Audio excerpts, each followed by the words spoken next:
The casket lowered into the Montana earth as 300 mourners stood in stunned silence, watching a 400-pound African lion approach the gravesite. Marcus Thompson's radio crackled with panicked voices from preserve security, but he raised his hand for calm. Caesar wasn't stalking. He was mourning.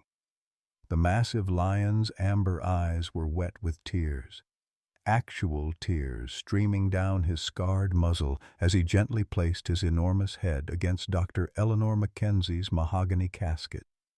Gasps rippled through the crowd like a wave breaking against shore.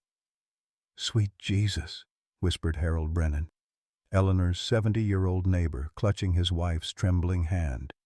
"That beast is crying like he lost his own mother." "Nobody move," Marcus commanded, his voice barely audible over the lion's haunting, low rumble that seemed to vibrate through the earth itself. What bond could possibly exist between an elderly veterinarian and a wild predator? And why had Eleanor kept this secret for 40 years? Leave a like and share your thoughts in the comments along with the city you're watching from now. Let's continue with the story.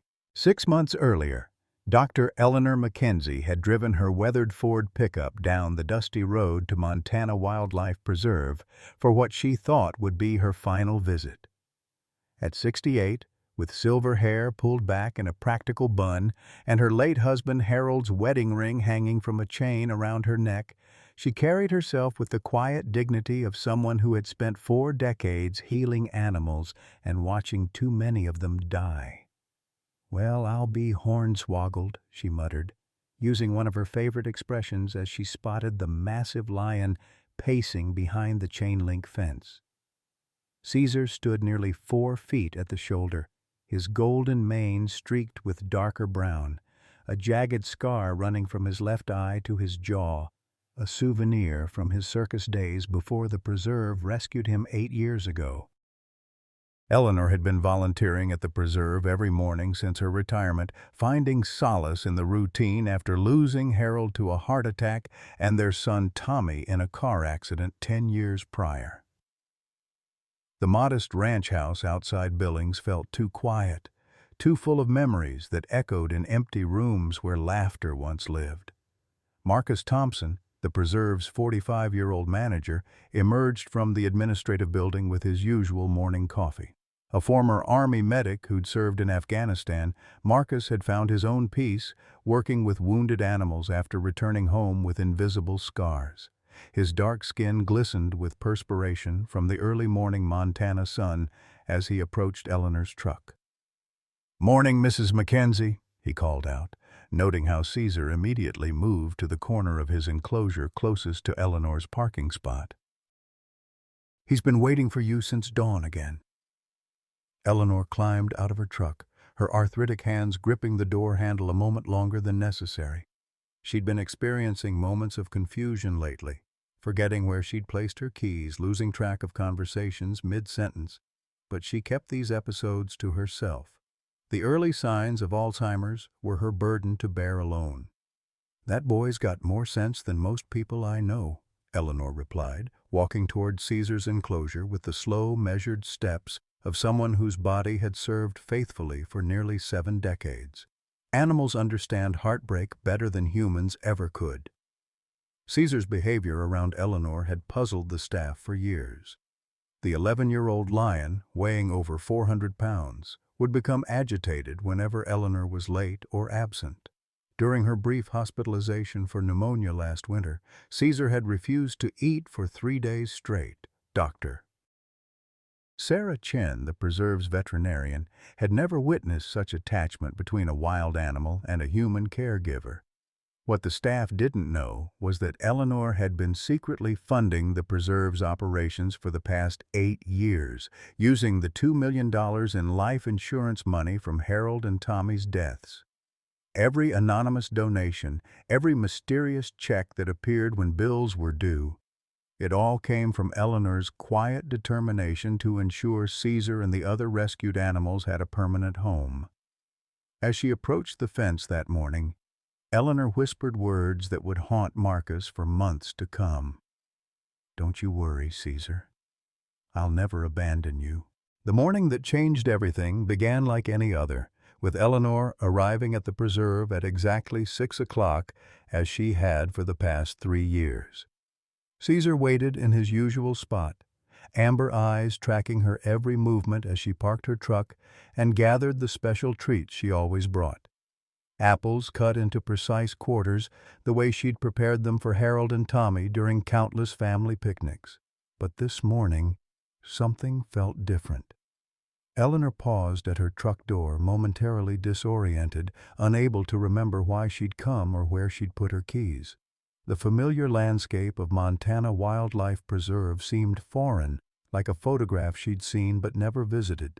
Caesar sensed her confusion immediately, pressing his massive frame against the fence and releasing a low, rumbling call that seemed to vibrate through her bones. "Mrs. Mackenzie?" Marcus's voice came from somewhere behind her, but it sounded distant, echoing. "Are you feeling all right?" Eleanor turned toward the sound, her weathered face pale and confused. Where am I supposed to be?" she asked, her voice trembling like autumn leaves. The woman who had delivered countless foals, performed emergency surgeries on injured wildlife, and comforted grieving pet owners for 4 decades suddenly couldn't remember why she was standing in a dusty parking lot holding a bag of apple slices. Marcus dropped his coffee cup, the ceramic shattering on the gravel as he rushed to Eleanor's side. Caesar's agitation increased, the lion pacing frantically along the fence line, his powerful claws digging furrows in the hard-packed earth.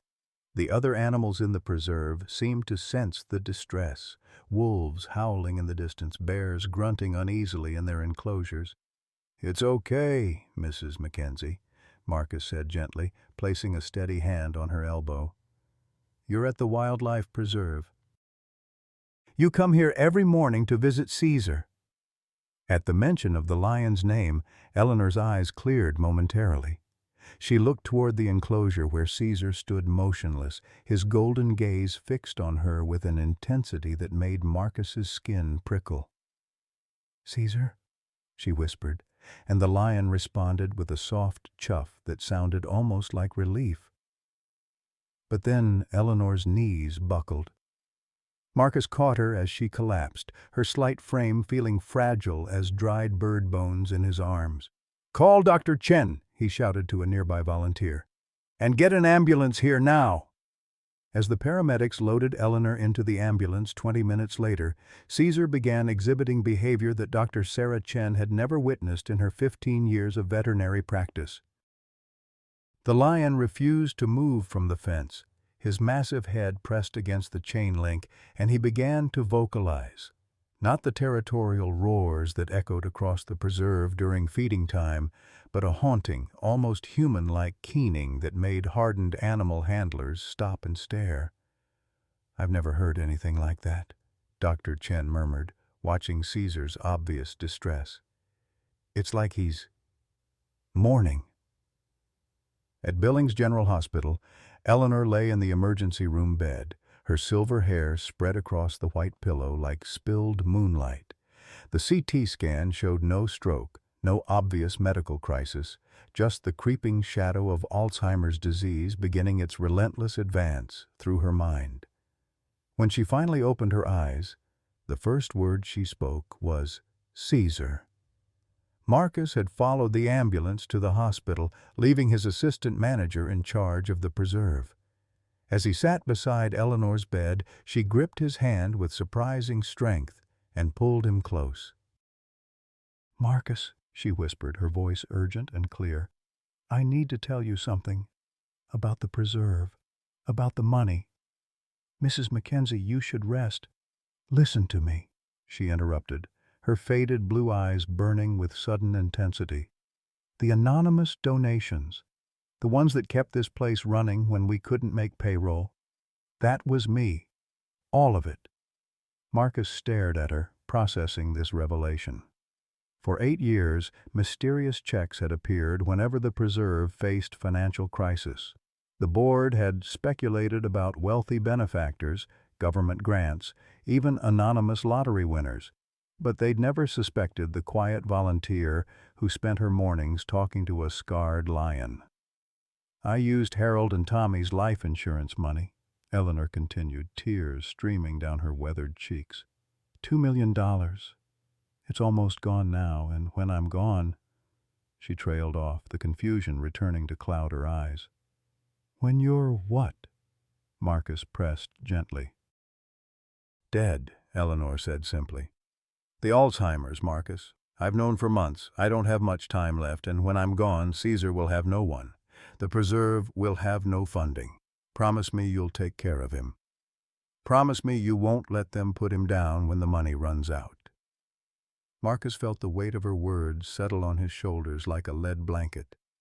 Outside, storm clouds gathered over the Montana plains, and somewhere 12 miles away, Caesar continued his vigil at the fence, waiting for a woman who might never be quite the same again. The black Mercedes sedan pulled into the gravel parking lot of Montana Wildlife Preserve 3 days after Eleanor's hospitalization, its pristine paint job gleaming incongruously against the rustic backdrop of wooden fences and weathered buildings. Marcus watched from the administrative office window as a well-dressed man in his early 50s emerged, his expensive suit and polished leather shoes marking him as distinctly out of place among the dust and animal enclosures. Rick Vandenberg surveyed the preserve with calculating eyes, his gaze lingering on the spacious enclosures and the prime real estate surrounding them. At 52, Rick carried himself with the confidence of a man accustomed to getting what he wanted, but those who looked closely might notice the slight limp in his left leg and the way his jaw tightened whenever he heard the distant roar of big cats. "Can I help you?" Marcus asked, stepping out of the office building to intercept the stranger. "Richard Vandenberg," the man replied, extending a manicured hand. "I'm a real estate developer from Denver. I understand this property might be available for purchase." Marcus frowned, not liking the presumptuous tone. "The preserve isn't for sale. We're a registered non-profit wildlife sanctuary." Rick's smile was practiced, the kind that had closed countless business deals. "Everything's for sale, Mr. Thompson?" Marcus Thompson. "And I can assure you that Montana Wildlife Preserve is not on the market." "Perhaps not yet," Rick said, pulling out his phone to show Marcus several photographs. "But I've done my research. Your preserve is hemorrhaging money. Property taxes alone must be crushing you, not to mention feed costs, veterinary bills, insurance. I'm prepared to make a very generous offer." As if summoned by their conversation, Caesar appeared at the edge of his enclosure, his massive frame silhouetted against the afternoon sun. Rick's face went ashen at the sight of the lion, his confident demeanor cracking like ice under pressure. His hand instinctively moved to his left thigh, where beneath the expensive fabric lay the jagged scars from a tragedy 15 years past. "That's Caesar," Marcus said, noting Rick's obvious discomfort. "He's one of our rescues. Came from a bankrupt circus operation." Rick's breathing became shallow as Caesar moved closer to the fence, the lion's golden eyes seeming to study the newcomer with unsettling intelligence. How secure are those enclosures?" Rick asked, his voice barely above a whisper. "Built to exceed all federal standards," Marcus replied, puzzled by the man's visible distress. "Caesar's been here 8 years without incident. He's actually quite gentle, especially around—" "Gentle?" Rick's voice cracked like a whip. "That animal is a killing machine. 400 pounds of pure predator. You have families visiting here, children. Don't you understand the liability you're facing?" The vehemence in Rick's voice drew Caesar's attention. The lion approached the fence separating them, his massive head tilting curiously as he studied the agitated human. Rick stumbled backward, nearly falling in his haste to put distance between himself and the animal. "Sir, are you all right?" Marcus stepped forward, genuinely concerned. Rick composed himself with visible effort, straightening his tie and forcing his breathing to steady. "I'm fine. It's just, I've had experience with big cats before. Dangerous experience. Over the next hour, Rick's carefully constructed facade slowly crumbled as he shared his story. 15 years ago, his 8-year-old daughter, Katie, had been killed in a lion attack at a roadside zoo in Colorado. Rick had been distracted, talking on his phone about a business deal, while Katie wandered too close to an inadequately secured enclosure. The lion, an old, stressed male named Brutus, had reached through the fence and dragged her in before anyone could react. "She died in my arms," Rick said, his voice hollow with remembered anguish. 43 seconds. That's how long it took for my entire world to collapse. The emergency veterinarian tried everything, but he trailed off, lost in the nightmare of that day. Marcus listened with growing understanding and sympathy. "I'm sorry for your loss. That's unimaginable. My wife couldn't stand to look at me afterward," Rick continued. "Said it was my fault for not watching Katie closely enough. She wasn't wrong. The divorce was finalized within a year. I've spent the last 15 years trying to prevent other families from experiencing what I went through." By eliminating big cats? "By eliminating the threat they pose," Rick corrected. "These animals don't belong in captivity. They're dangerous, unpredictable. That lion right there could snap tomorrow and kill someone. Are you prepared for that responsibility?" As if sensing the animosity directed toward him, Caesar released a low rumble from deep in his chest. The sound made Rick flinch violently, but Marcus noticed something else. A note of what almost sounded like sadness in the lion's vocalization. "What you don't understand," Marcus said carefully, "is that Caesar has formed an extraordinary bond with one of our volunteers, an elderly veterinarian named Eleanor Mackenzie. She's been coming here every day for 3 years, and that lion knows her schedule better than most people know their own. When she was hospitalized 3 days ago, Caesar stopped eating entirely." Rick's expression shifted from hostility to confusion. "A veterinarian? What's her name again?" "Eleanor Mackenzie. Doctor. Eleanor Mackenzie. She used to practice emergency veterinary medicine before retiring." The color drained from Rick's face as if he'd seen a ghost. "Eleanor Mackenzie," he repeated slowly. 68 years old, silver hair, works with a slight tremor in her left hand?" Marcus stared at him. "You know her?" Rick's legs gave out and he sank onto a nearby bench, his head in his hands. "She was the emergency veterinarian who tried to save Katie. Dr. Eleanor Mackenzie was the woman who worked on my daughter for 43 minutes, trying everything she could think of to bring her back. I never forgot her name, never forgot her face. She cried when she told me Katie was gone." The revelation hung in the air between them like smoke from a dying fire. Caesar, as if sensing the emotional weight of the moment, approached the fence again. But this time his posture was different. Less curious, more protective. "She's here every day?" Rick asked, his voice barely audible. "Every day at 6 a.m. sharp. Caesar waits for her." Rick looked up at Marcus with eyes full of pain and confusion. "The woman who couldn't save my daughter is the same woman caring for the animal I've sworn to eliminate?" Thunder rumbled overhead as dark clouds gathered and the first drops of rain began to fall on the Montana plains. Eleanor returned to the preserve 5 days after her hospitalization, against her doctor's strict orders and Marcus's gentle protests. The moment her weathered Ford pickup rumbled into the parking lot at 6 a.m. sharp, Caesar's behavior transformed from listless depression to animated anticipation.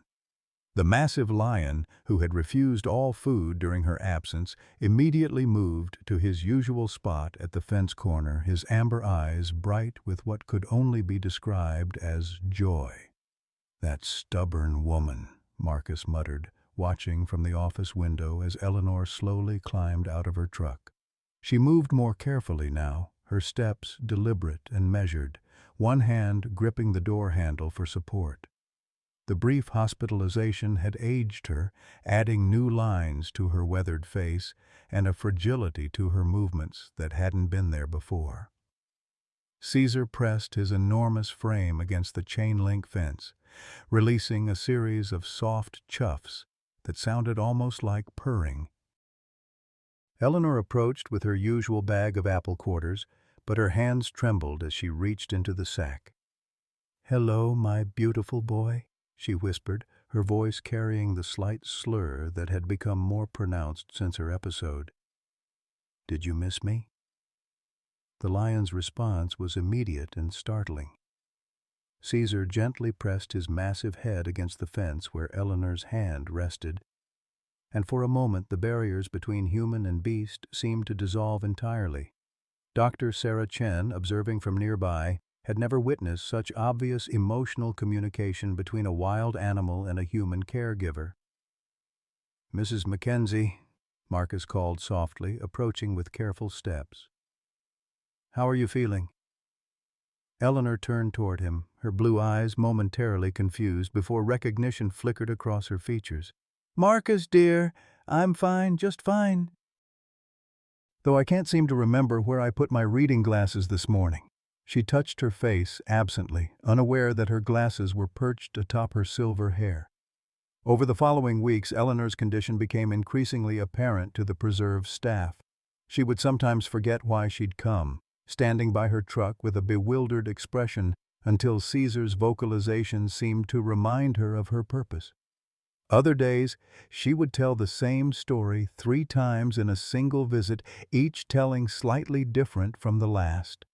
Most heartbreaking of all, she occasionally looked at Caesar with the blank expression of someone seeing a stranger, though the lion never seemed to lose patience with her confusion. Rick Vandenberg began visiting the preserve regularly, though he maintained his distance from Caesar's enclosure. He would arrive in his Mercedes just as Eleanor was finishing her morning routine, parking far enough away to observe without being noticed.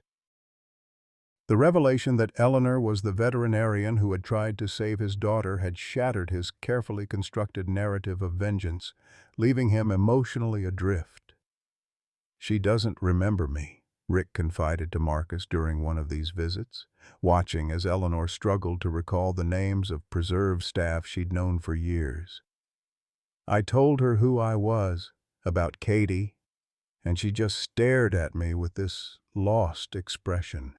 It's like watching someone disappear piece by piece." Marcus nodded grimly. "The Alzheimer's is progressing faster than we hoped.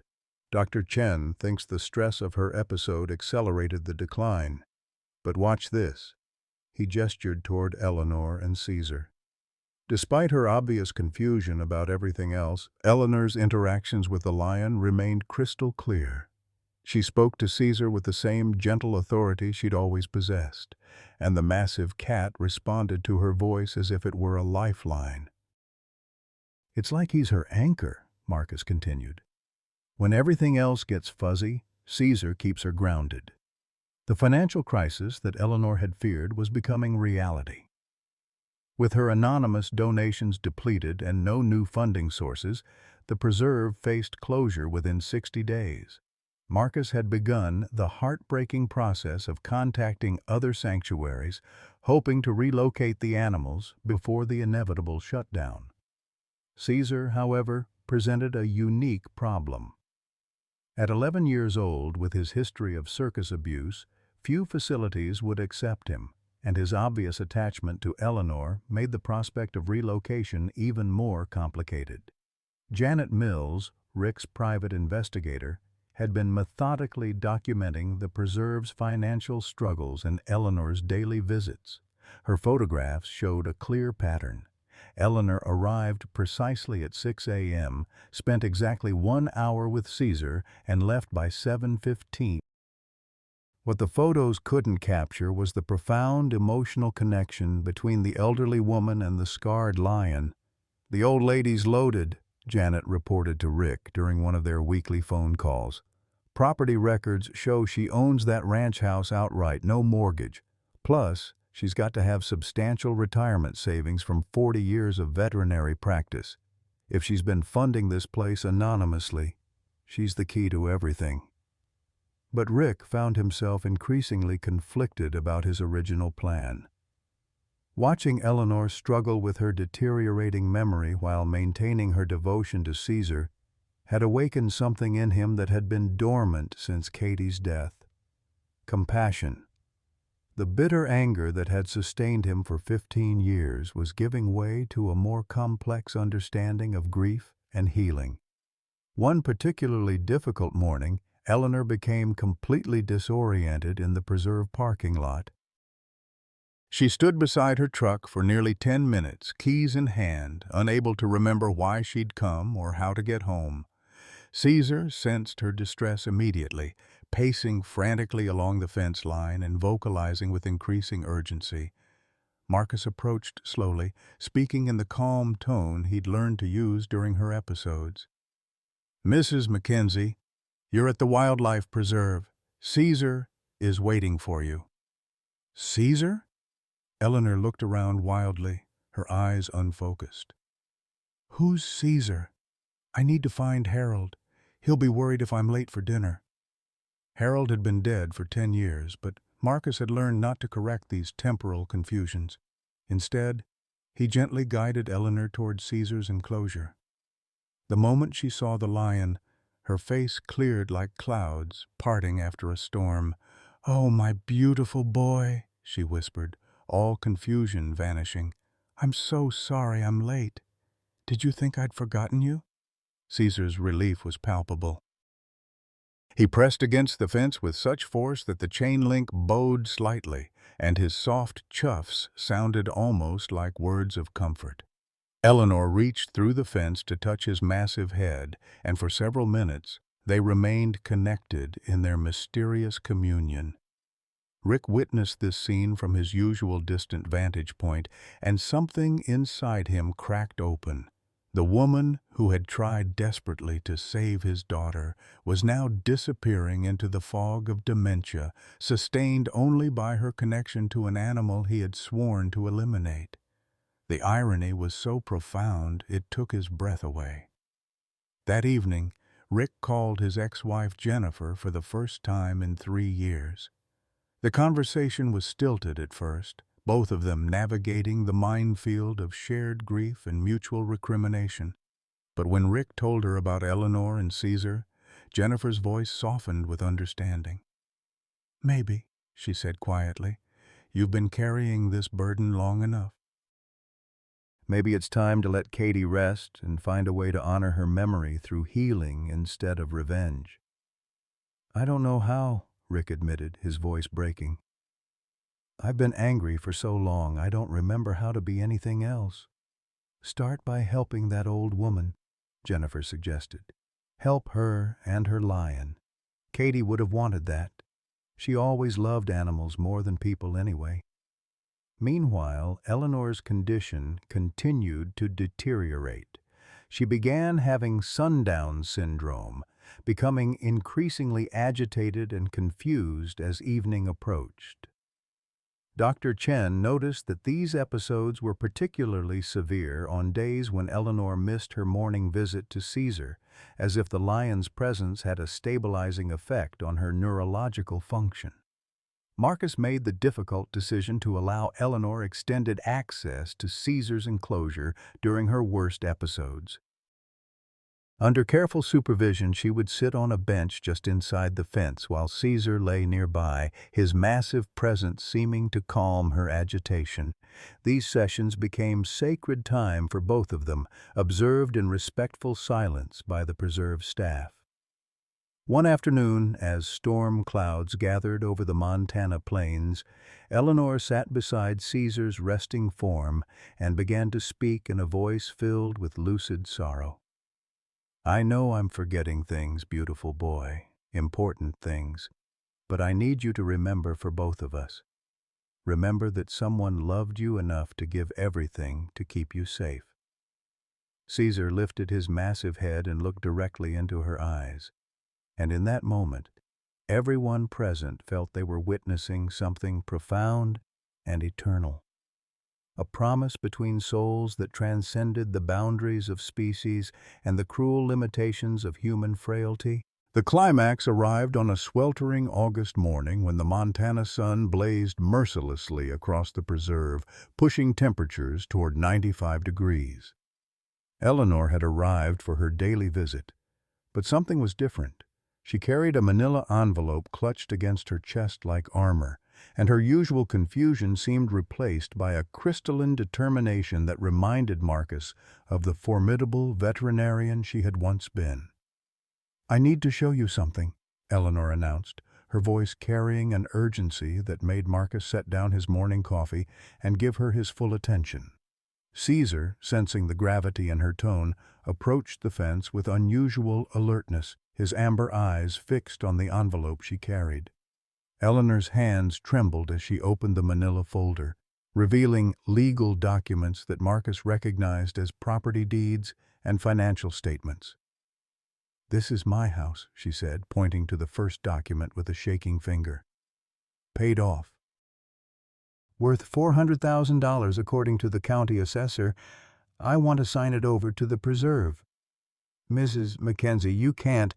"I can and I will," Eleanor interrupted with a flash of her old fire. "It's the only way to keep Caesar safe, the only way to ensure this place survives when I can't remember my own name anymore." Marcus stared at the documents, overwhelmed by the magnitude of her sacrifice. "Where would you live?" Eleanor's smile was peaceful, almost serene. "There's a nice assisted living facility in Billings, Meadowbrook Manor. They have a memory care unit. I've already spoken with them." She paused, her gaze drifting to Caesar, who seemed to understand that this conversation concerned his future. "I'll be comfortable there, and every penny from the house sale can go to keeping this place running." Before Marcus could respond, the sound of approaching vehicles interrupted their conversation. Rick Vandenberg's Mercedes was followed by two official-looking SUVs bearing the logo of the Montana Department of Fish, Wildlife, and Parks. Marcus felt his stomach drop as he recognized the implication. Someone had filed complaints about the preserve's operations. Rick emerged from his car looking haggard, as if he hadn't slept in days. Behind him, 3 state wildlife officials approached with clipboards and serious expressions. "I'm sorry, Marcus," Rick called out. "I tried to stop this, but the complaints have already been filed." The lead official, a stern woman in her 50s named Director Patricia Walsh, addressed Marcus with bureaucratic efficiency. "Mr. Thompson, we've received multiple reports about unsafe conditions at this facility. We're here to conduct an immediate inspection, and depending on our findings, we may need to revoke your operating permits." Eleanor watched this exchange with growing alarm, her earlier clarity giving way to the fog of confusion that increasingly characterized her days. "What's happening?" she asked Marcus. "Why are these people here? Are they going to hurt Caesar?" The inspection that followed was thorough and devastating. Director Walsh documented every minor maintenance issue, every slightly worn fence post, every regulation that existed in technical violation. The preserve, operating on shoestring budgets for years, had deferred non-essential repairs that now loomed as potential safety hazards. "This enclosure fencing is below current standards," Walsh noted, examining Caesar's habitat. "The backup containment protocols are inadequate, and your emergency response procedures haven't been updated in 3 years. Marcus felt his world crumbling as each violation was documented. The preserve needed at least $200,000 in immediate upgrades to meet current regulations, money they simply didn't have. Without those improvements, they would lose their license to operate within 30 days. Caesar seemed to sense the crisis unfolding around him. The massive lion paced restlessly, his agitation increasing as more officials arrived, and Eleanor became increasingly confused by the commotion. When Director Walsh approached his enclosure with measuring equipment, Caesar released a warning roar that echoed across the preserve like thunder. "That animal appears stressed and potentially dangerous," Walsh observed, making notes on her clipboard. We may need to consider immediate relocation to a facility better equipped to handle large predators. No! Eleanor's voice cut through the chaos with surprising strength. You can't take Caesar away from here. This is his home. I won't let you.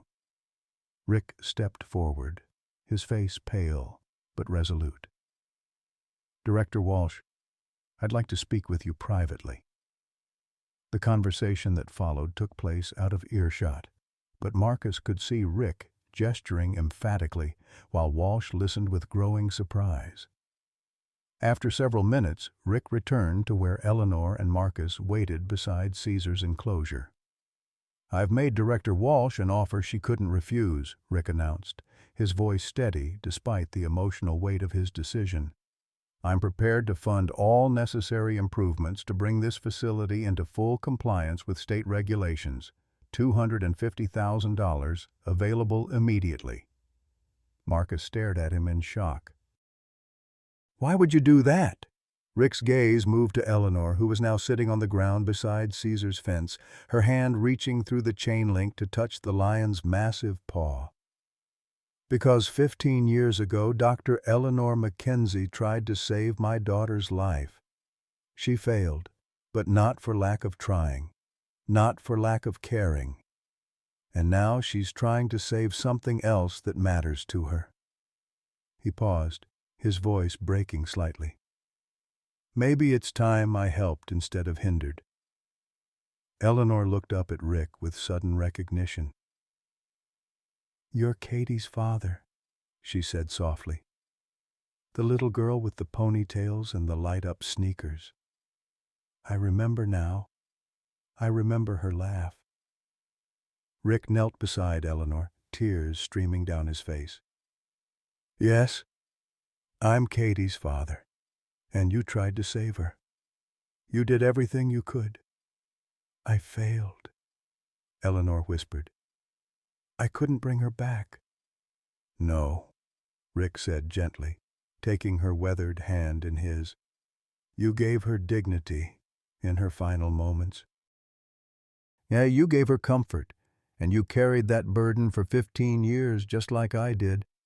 But maybe we can stop carrying it now. Maybe we can honor Katie's memory by saving Caesar instead. The transformation in Caesar's demeanor was immediate and striking.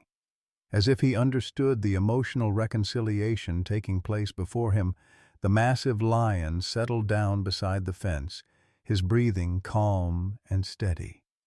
The agitation that had marked his behavior throughout the morning's crisis melted away, replaced by the peaceful contentment he typically showed only during his quiet moments with Eleanor. Director Walsh returned from making phone calls, her official demeanor slightly softened by the scene before her. Mr. Vandenberg's offer is legitimate, she announced. With the proposed improvements and additional funding for operational expenses, this facility can not only meet current standards, but exceed them. We're prepared to extend your operating license for 5 years, pending completion of the upgrades. Marcus felt tears of relief streaming down his face as the magnitude of this reprieve sank in. The preserve would survive. The animals would be safe. Caesar would have a home for the rest of his natural life. Eleanor struggled to her feet, helped by both Rick and Marcus. Her confusion had returned, but she seemed to understand the essential outcome. Caesar gets to stay? She asked. Caesar gets to stay, Rick confirmed. And when you move to Meadowbrook Manor, I'll make sure he's visited every day. I'll make sure he knows he hasn't been forgotten. Promise me, Eleanor said, gripping Rick's hand with surprising strength. Promise me you'll take care of him when I can't remember how. I promise, Rick replied, his voice thick with emotion. I promise, on Katie's memory. Caesar watched this exchange with the profound stillness that marked his deepest contemplations. As the humans made their vows and sealed their unlikely alliance, the lion seemed to understand that his future was secure, that the woman who had loved him would be protected, and that even when memory failed, love would endure. The August sun began its descent toward the Montana horizon, painting the preserve in golden light. Eleanor sat beside Caesar's fence one more time, her hand reaching through the chain link to rest against his massive head. "Good boy," she whispered. "My beautiful, good boy." In that moment, as crisis transformed into hope and enemies became allies, the bond between Eleanor and Caesar deepened into something eternal, a promise that would outlast memory, transcend species, and prove that love, once given freely, never truly dies. 2 weeks later, on a crisp October morning that carried the promise of winter in its bite, Eleanor Mackenzie made what would be her final journey to Montana Wildlife Preserve. She had moved into Meadowbrook Manor 3 days earlier, a decision that had torn at her heart but brought practical relief to everyone who cared about her safety. The assisted living facility was comfortable and well-staffed, but Eleanor's room felt like a cage compared to the open spaces of her ranch house and the preserve. Marcus had driven to collect her for this special visit, knowing that her increasing confusion made driving dangerous. Eleanor sat in the passenger seat of his truck, clutching a small wrapped package in her lap with the fierce protectiveness of someone afraid of losing precious cargo. Her silver hair was neatly combed, and she wore her best blue sweater, the one Harold had given her for their 40th wedding anniversary. "Is Caesar waiting for me?" Eleanor asked for the third time during the short drive, her voice carrying the anxiety that now characterized her interactions with an increasingly unfamiliar world. "Yes, Mrs. Mackenzie," Marcus replied patiently. "He's been waiting by the fence since dawn, just like always." When they arrived at the preserve, Caesar was indeed in his usual spot, but something about his posture struck Marcus as different. The massive lion seemed more alert than usual, his amber eyes tracking Eleanor's movements with an intensity that made the hair on Marcus's arms stand up. Animals often sensed things that humans couldn't, and Caesar's behavior suggested he knew this visit was special. Eleanor approached the fence with careful steps, her arthritis making each movement deliberate and painful. The autumn air was sharp enough to see her breath, but she seemed oblivious to the cold. Caesar rose from his resting position and approached the chain link, pressing his enormous frame against the metal with gentle insistence. "Hello, my beautiful boy," Eleanor whispered, reaching through the fence to stroke the thick fur around Caesar's massive head. "I brought you something special today." With trembling fingers, Eleanor unwrapped the small package, revealing Harold's old leather wallet, worn smooth by decades of use and carrying the faint scent of the aftershave he'd worn every morning for 45 years. It was one of her most treasured possessions, something she'd kept close since his death 10 years ago. "This belonged to my husband," Eleanor explained to Caesar, as if the lion could understand every word. "He was a good man who loved animals just like I do. I want you to have it, so you'll remember that someone loved you enough to give you their most precious things." Caesar sniffed the wallet through the fence, his sensitive nose detecting the complex layers of scent that made it uniquely meaningful to Eleanor. Then, in a gesture that brought tears to Marcus's eyes, the massive lion gently took the wallet in his teeth and carried it to his favorite resting spot, setting it down with the careful precision of someone handling something sacred. Eleanor smiled with a clarity that seemed to pierce through the fog of her condition. "Good boy. You understand, don't you?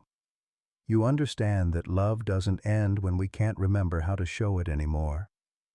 As if responding to her words, Caesar returned to the fence and did something he had never done before in Marcus's presence. The lion pressed his forehead against the chain link directly opposite Eleanor's face and began to purr, a deep, rumbling sound that seemed to vibrate through the ground itself. Eleanor pressed her own forehead against the fence, and for several minutes they remained connected in this profound communion. But then, without warning, Eleanor's face went pale. She pressed her left hand against her chest, her breathing becoming shallow and rapid. "Something's wrong," she gasped, stumbling backward from the fence. I can't breathe." Marcus rushed to her side as Eleanor collapsed to her knees in the dry grass. Caesar immediately began vocalizing, not his usual gentle chuffs, but urgent, distressed calls that echoed across the preserve and brought staff running from all directions. The lion paced frantically along the fence line, his massive claws digging furrows in the earth. "Call 911!" Marcus shouted to Dr. Chen, who had arrived at the scene. He knelt beside Eleanor, checking her pulse and finding it rapid and irregular. "Mrs. Mackenzie, stay with me. Help is coming." Eleanor's eyes were wide with fear and confusion, but they remained fixed on Caesar's enclosure. "Don't let them take me away from him," she pleaded, her voice barely audible. "Please, don't let them take me away before I can say goodbye." The ambulance arrived within minutes, but the paramedics faced an unusual challenge. Caesar had positioned himself directly at the point of fence closest to Eleanor, and his agitated roars were making it difficult for the medical team to work.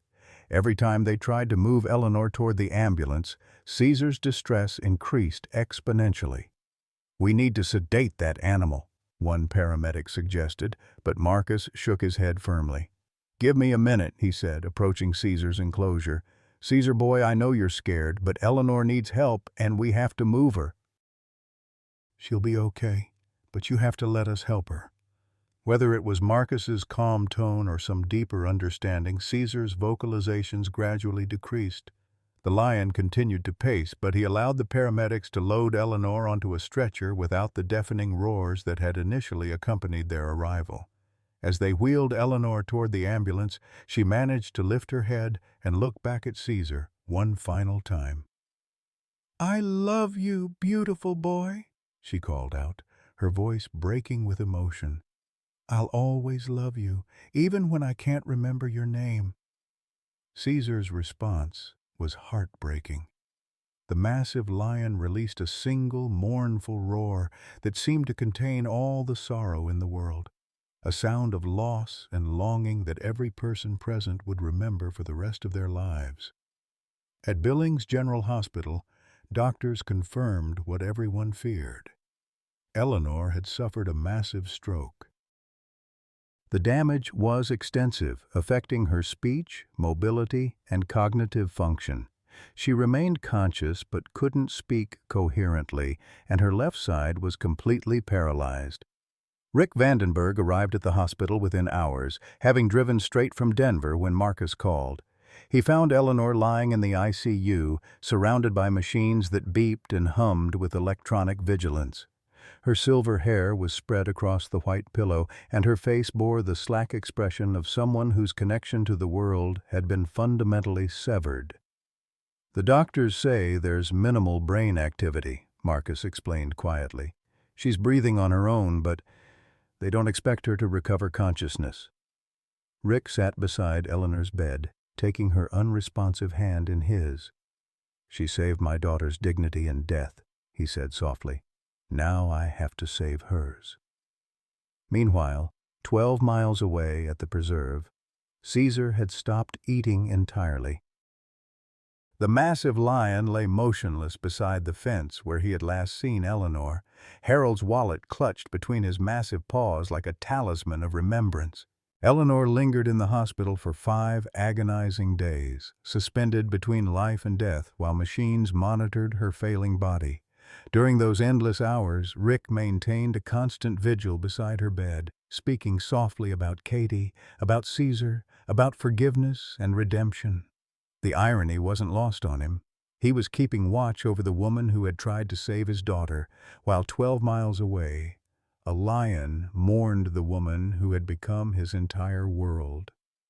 On the 3rd day, Dr. Patricia Hernandez, Eleanor's neurologist, delivered the devastating news that everyone had been dreading.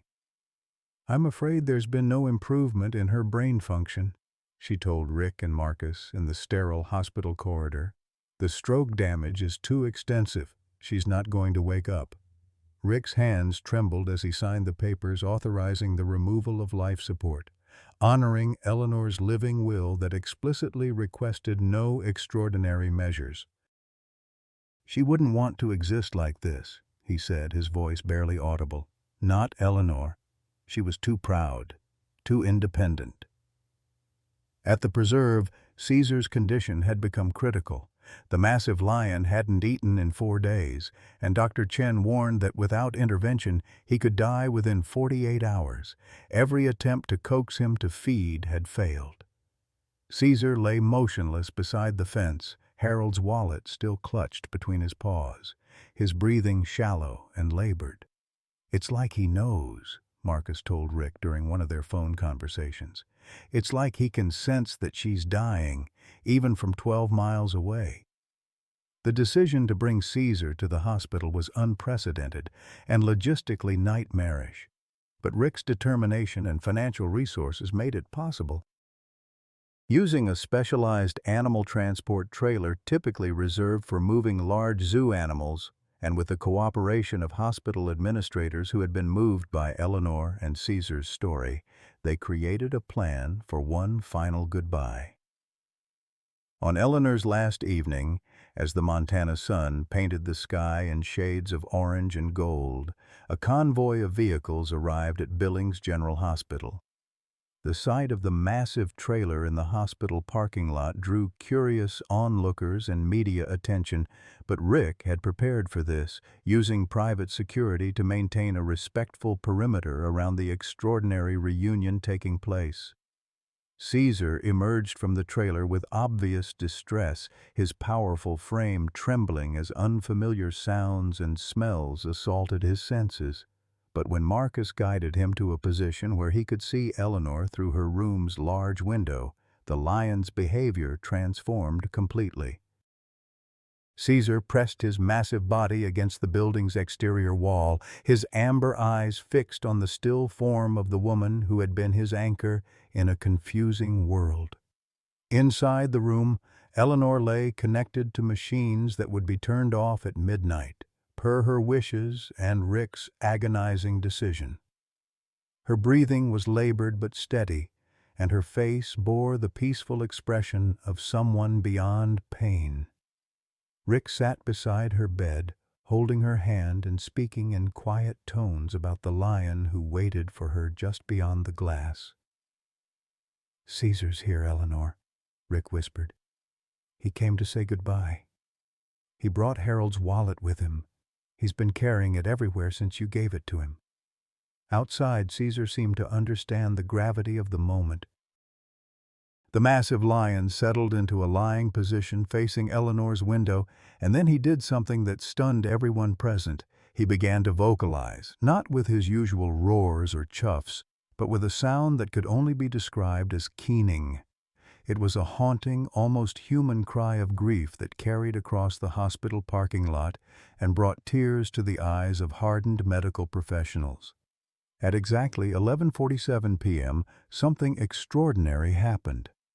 Eleanor's heart monitor, which had been maintaining a steady if weak rhythm, suddenly showed a brief spike in activity.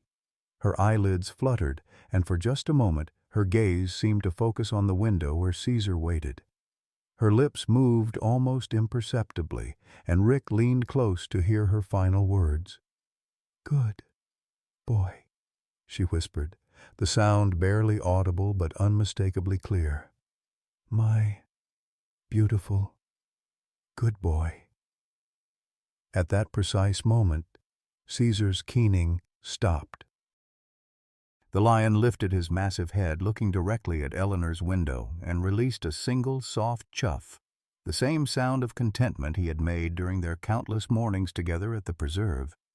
Then he lowered his head and became completely still. Eleanor Mackenzie died peacefully at 11:52 p.m. on October 15th, with Rick holding her hand and Caesar keeping vigil outside her window. The monitor showed her heart simply stopping, as if she had finally received permission to let go. The room fell silent, except for the gentle hum of machines that no longer served any purpose.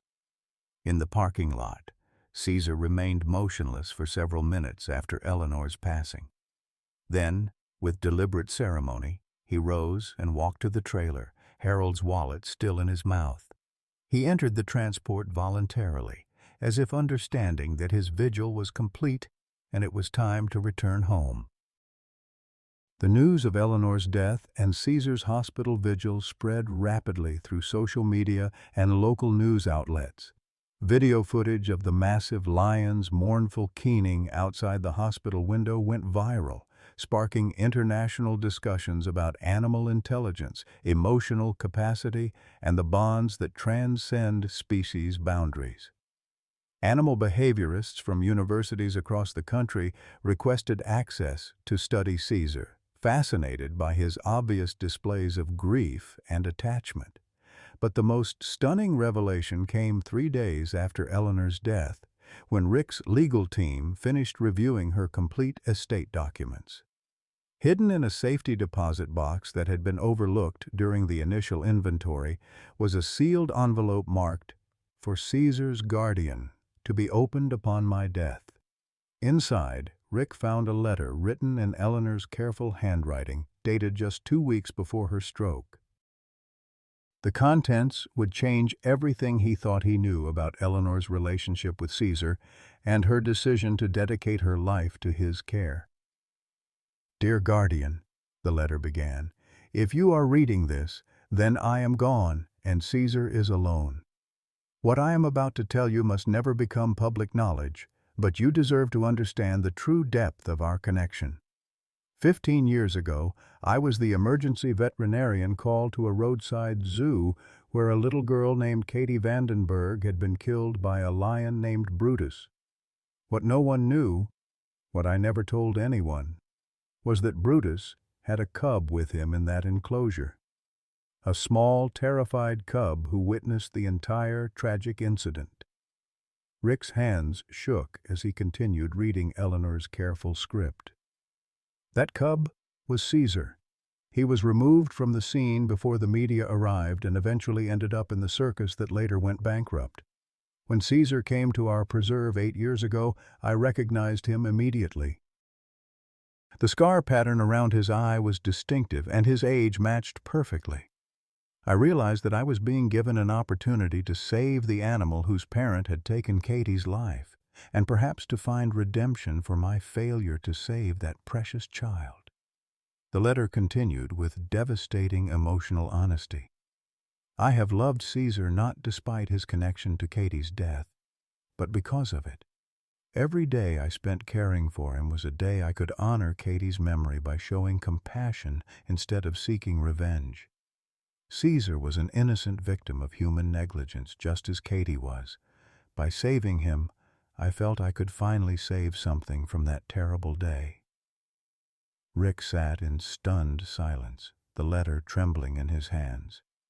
Eleanor had known all along that Caesar was connected to Katie's death. She had recognized the cub who had witnessed his parent kill Rick's daughter, and instead of turning away in horror, she had chosen love. She had spent her life's savings, sacrificed her own comfort, and ultimately given her life to protect the offspring of the animal that had destroyed Rick's family. The final paragraph of Eleanor's letter sealed her legacy. I have left everything to ensure Caesar's care because he represents the possibility of healing. If Katie's father ever discovers the truth, I hope he will understand that sometimes the greatest act of love is caring for those who have caused us the deepest pain.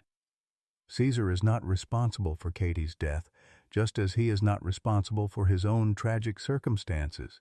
He deserves love, protection, and dignity, the same things every innocent creature deserves, regardless of the sins of their parents.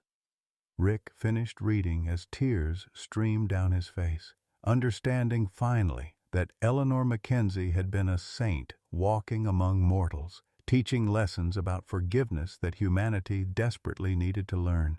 The funeral of Dr. Eleanor Mackenzie took place on a crystalline October morning at Montana Wildlife Preserve, exactly as she had requested in her final wishes.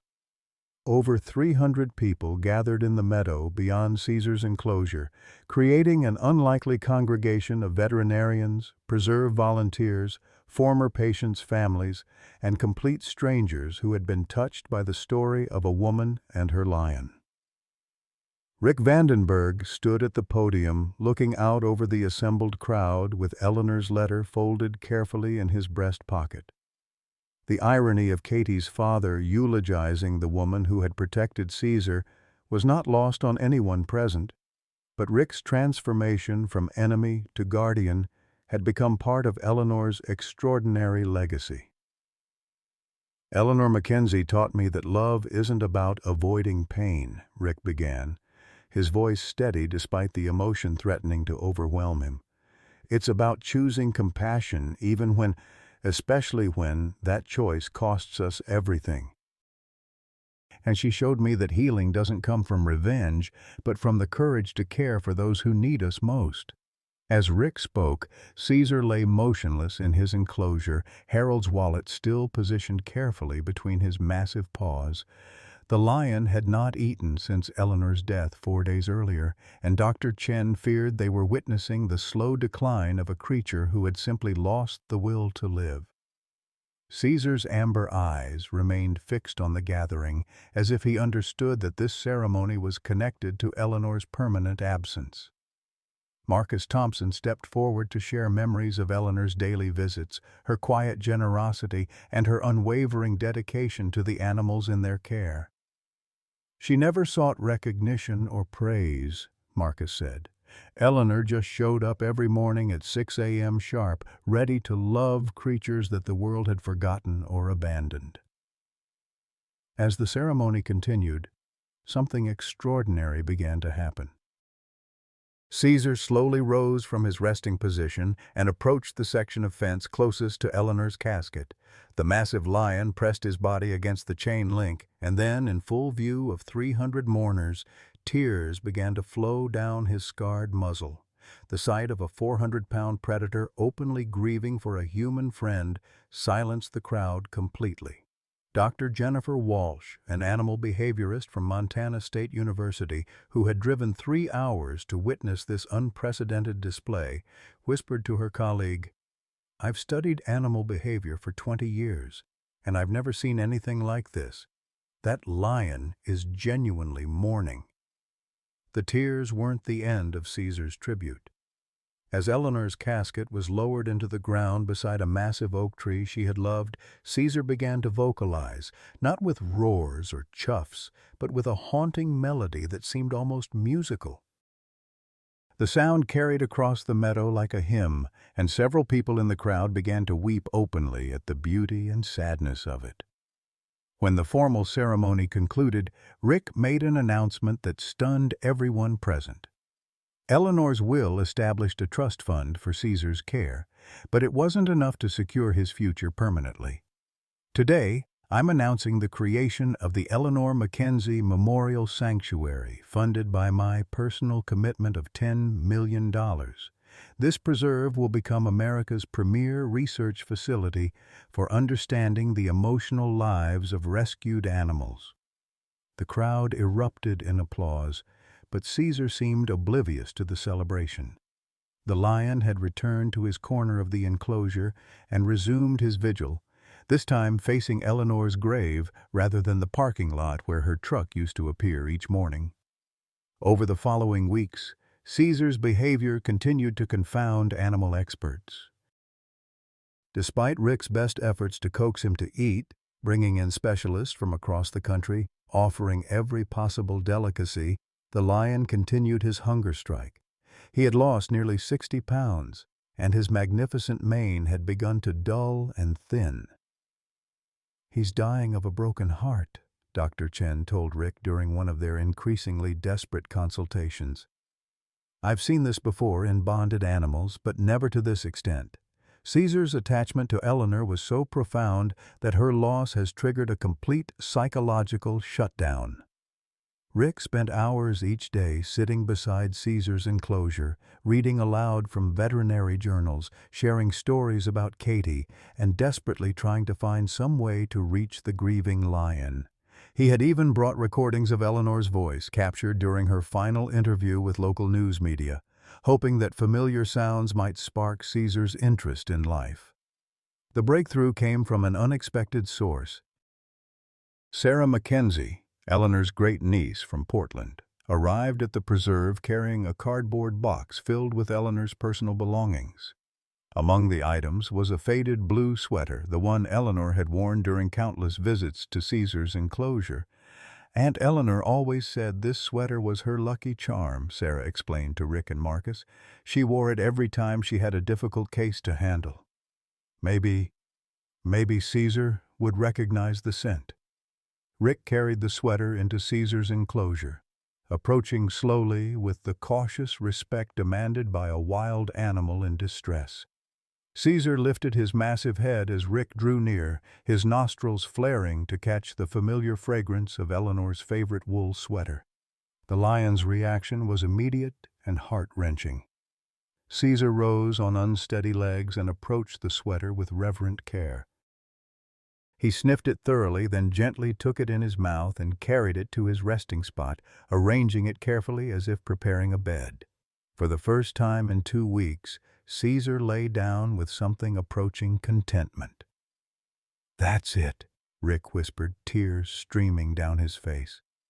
"That's what you needed, wasn't it? Something to remember her by." But Caesar wasn't finished with his tribute. Over the next several days, he began arranging objects around Eleanor's sweater, Harold's wallet, a stick she had thrown for him during one of their play sessions, even a small stone from the path where she used to walk. These items became Caesar's shrine to Eleanor's memory, and he guarded them with fierce devotion. The sight of Caesar's memorial arrangement touched something deep in the hearts of preserve visitors. Word spread through social media about the lion who had created a shrine for his human friend, and donations began pouring in from around the world. The Eleanor Mackenzie Memorial Sanctuary became a pilgrimage destination for people seeking to understand the profound connections possible between humans and animals. Rick established a daily routine of visiting Caesar's enclosure, not as a businessman or developer, but as a fellow griever learning to navigate loss without bitterness. Sometimes he would simply sit in silence, watching Caesar tend to his collection of memories. Other times, Rick would share stories about Katie, finding healing in the presence of an animal who understood the weight of love and loss. 6 months after Eleanor's death, Caesar finally began to eat regularly again, though he never regained his original weight or the full glory of his mane. He had become a gentler creature, more contemplative and less territorial than typical male lions. Visitors often commented on his unusually calm demeanor and the intelligence that seemed to shine from his amber eyes. The Eleanor Mackenzie Memorial Sanctuary expanded to include educational programs about animal intelligence, grief counseling services for people who had lost beloved pets, and groundbreaking research into the emotional lives of rescued wildlife. Caesar became the sanctuary's most famous ambassador, though he never lost his habit of returning to Eleanor's grave each morning at 6 a.m. sharp. Rick eventually moved permanently to Montana, selling his Denver real estate empire to focus on wildlife conservation. He married Jennifer Walsh, the animal behaviorist who had witnessed Caesar's tears at Eleanor's funeral, and together they established research programs that revolutionized understanding of animal emotions and intelligence. On the first anniversary of Eleanor's death, Rick placed a bronze plaque beside her grave that read, "Dr. Eleanor Mackenzie. She taught us that love recognizes no boundaries, holds no grudges, and never truly dies." Caesar examined the plaque carefully, then returned to his shrine, where he continued his daily vigil for the woman who had given him everything and asked for nothing in return except the chance to love something greater than herself. The bond between Eleanor Mackenzie and Caesar had transcended death itself, creating a legacy of compassion that would inspire generations of animal lovers and remind humanity that the greatest relationships often bloom in the most unexpected gardens of the heart. Sometimes the most profound love stories aren't found in romance novels or fairy tales. They're discovered in the quiet moments between unlikely souls who choose to see past their differences. Eleanor Mackenzie's bond with Caesar teaches us that true happiness isn't about avoiding heartbreak, but about opening our hearts wide enough to love despite the pain. Her story reminds us that it's never too late to find purpose, to make a difference, or to discover that our greatest joys often come from giving rather than receiving. Eleanor didn't just save Caesar's life. She saved her own by choosing compassion over isolation, hope over despair. In our later years, when the world sometimes feels like it's forgotten us, Eleanor's legacy whispers a beautiful truth. Our capacity to love and be loved never diminishes. It only deepens with time and experience. The tears Caesar shed at her funeral weren't just for Eleanor. They were for every act of selfless love that goes unnoticed, every heart that chooses kindness when it would be easier to choose bitterness. Eleanor found her happiness by giving it away, proving that some bonds truly are eternal. What unexpected friendship has brought the most joy to your life? Have you ever found healing through caring for someone or something else who needed you? Please share your own stories of unexpected love and friendship in the comments below. We'd love to hear how connection has transformed your life.